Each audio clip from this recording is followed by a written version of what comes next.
Hello. Today we're going to talk about your first ethics paper. Well, your personal decision paper, where you deal with some issue in your life right now you want to work through with Scott B. Ray's 7-step model for moral decision making. Now, Dr. Ray is my old professor. I just emailed him today. Um, he has this model that enables you to use your own deontological or your moral rules to find out what options are morally permissible.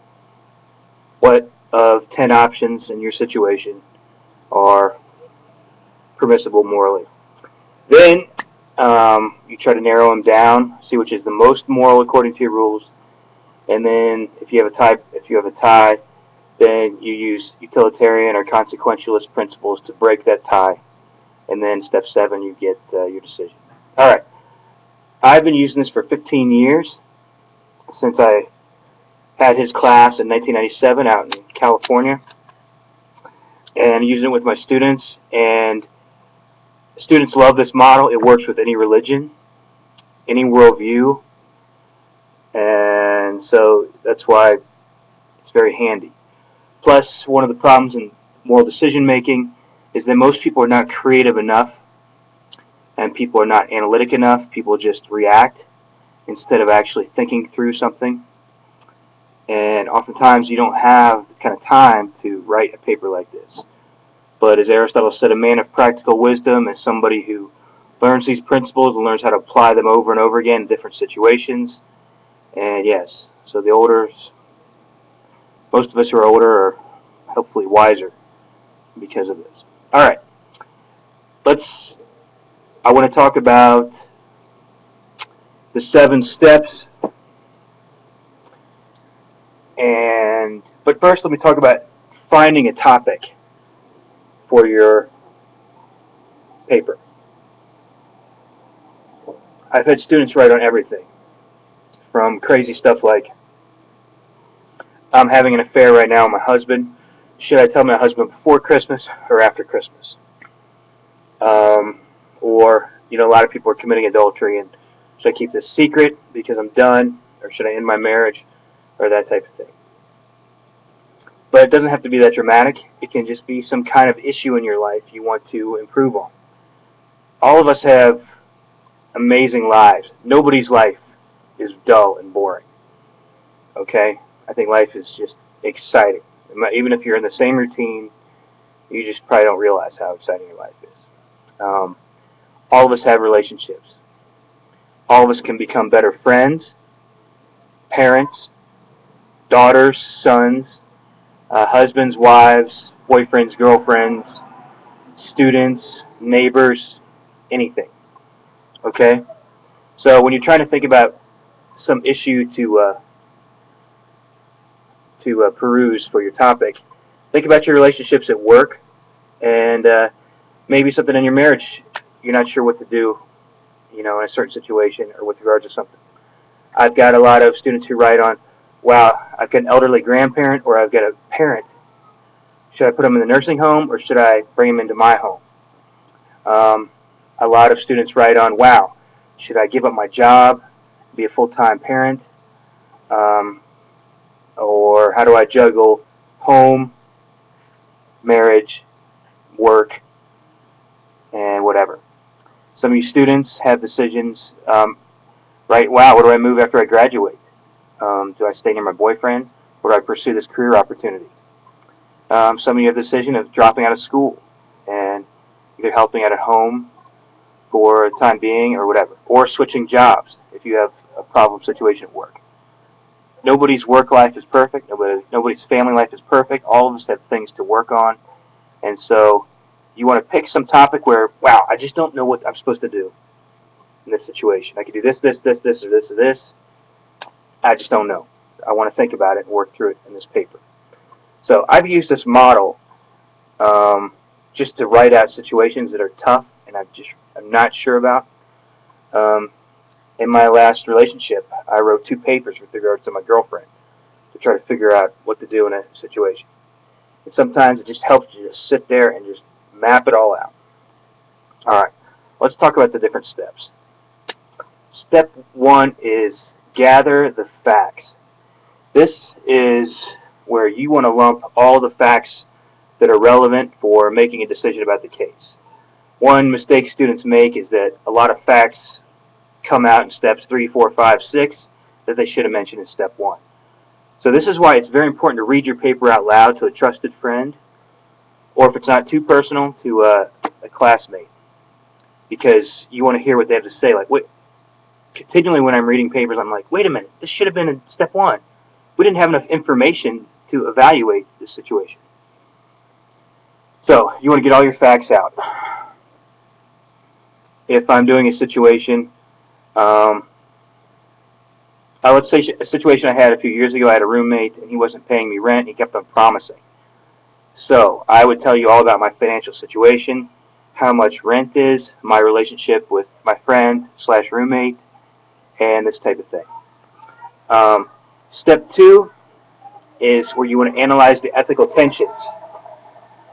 And this needs to be in an X versus Y format. We're in Colorado, by the way,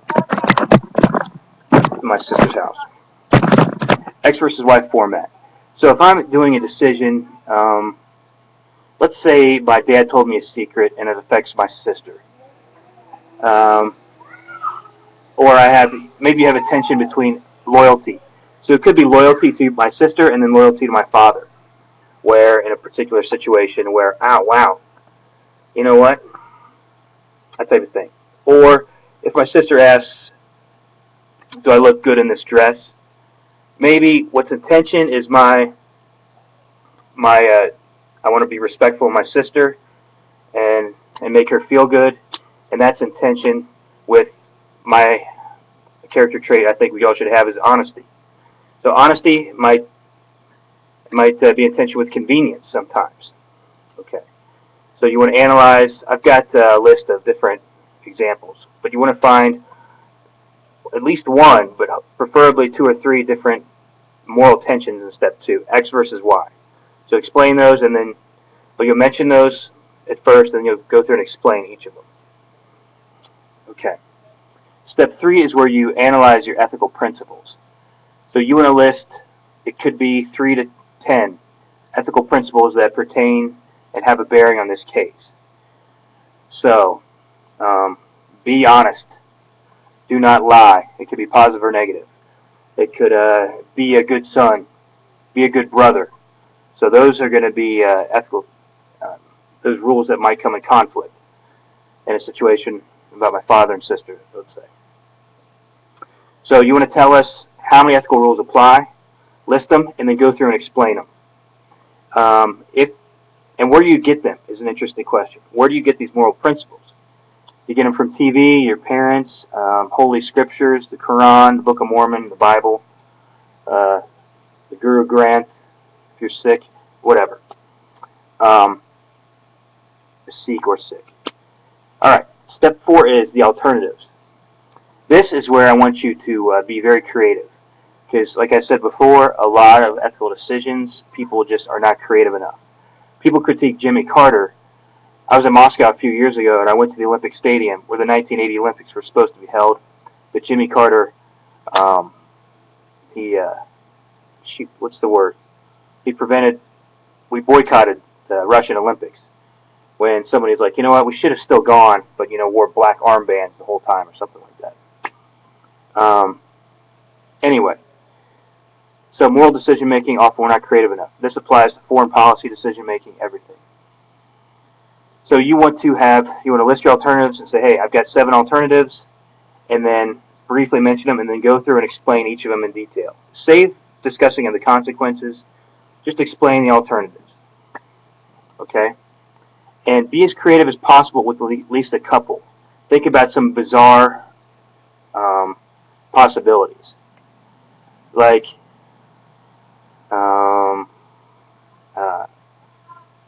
stay away from things like murder and things like that. But you might tell a friend of a friend, or if you want to let somebody know, or what's this urban myth about cheating and the best man put pictures of the groom or something underneath the chairs of the wedding? I don't know. You got to ask in the neighborhood. All right. So list all your alternatives. Step 5 is where step 5 is the most important part of your paper. This is where you eliminate as many alternatives as you can with your moral principles. So hopefully you've had your moral principles ranked, what are most important to you, and you can go through. What you want to do is walk through each alternative and tell us which principles affirm it and which principles do not affirm it. Now, hopefully that'll weed out and knock down your alternative down to 2, maybe down to 1, or maybe it'll be just down to 4 or something like that. That gives you the number of morally permissive alternatives. Now, step 6 is where you kind of do the tiebreaker. You list the 4 different alternatives, and you talk about the potential consequences. Okay, what if you choose to do this? What's going to happen? And then you choose the one that has the maximal benefits and minimum and negative consequences. Okay? And you could have things that you do in order eventually in step 7, where you say, I'm going to do this first. I've got 4 morally permissible alternatives. First, I'm going to try this. If that doesn't work, in 6 months, do 2. If that doesn't work, I'm going to do 3 and 4. Or you might just get stuck with, here, I've got 1. This is the only thing I can do in this situation. All right. So that's that. And step 7, I want you to talk about your decision. All right. Now, if you write this paper and you happen to make the decision before it's due, write an epilogue and tell us what actually happened in your paper. Okay? And so, yeah, that's your paper in a nutshell. Introduction, give us all the facts. Step 2, X versus Y. Loyalty to my father, loyalty to my sister, or whatever. Step 3, all my moral principles that apply. You want to be methodical, you want to be a philosophical robot. And you want to read this, out loud to yourself and to somebody else who doesn't know about the situation. And so they ask questions, and if they're asking too many questions, you're like, wow, I got to add this, this, this, and this. Alternatives. You might read your paper to some people, and they'll be like, oh, what about this? You got 3 other alternatives you can add. You could have, the only thing you have to do is die. You could fly to Jamaica. You could take a year away from whatever and go to Vietnam or what have you. All right. And then step 5, you analyze. This is probably the biggest section of your paper. Step 5, walk through each alternative, and you say whether or not principles affirm or deny it. All right. Hey, this is NLM right here. All right, let me talk about boundaries. Boundaries are, we have these, what are called defining boundaries, okay, that are who we are. And if people encroach those, they're encroaching on who we are. So for me, I like to be respected.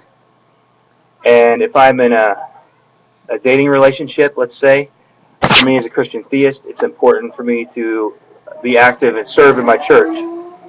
I taught kindergarten Sunday school for 7 years. I taught philosophy classes, worldview, religion classes, done some behind-the-scenes stuff, whatever. But it's important for me to be a volunteer in my church.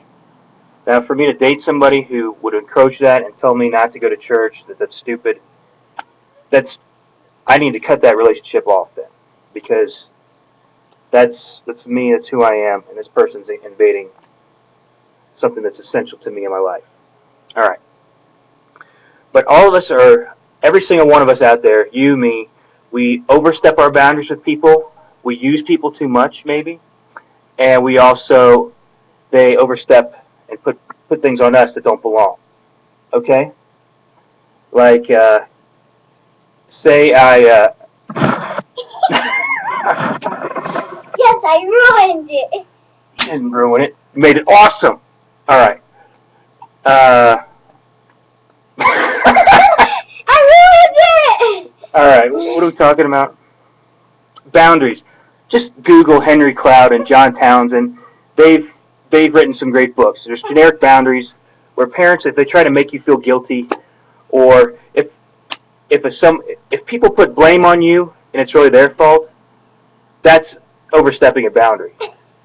So, if I blame you for ruining this video, you could say, hey, you know what?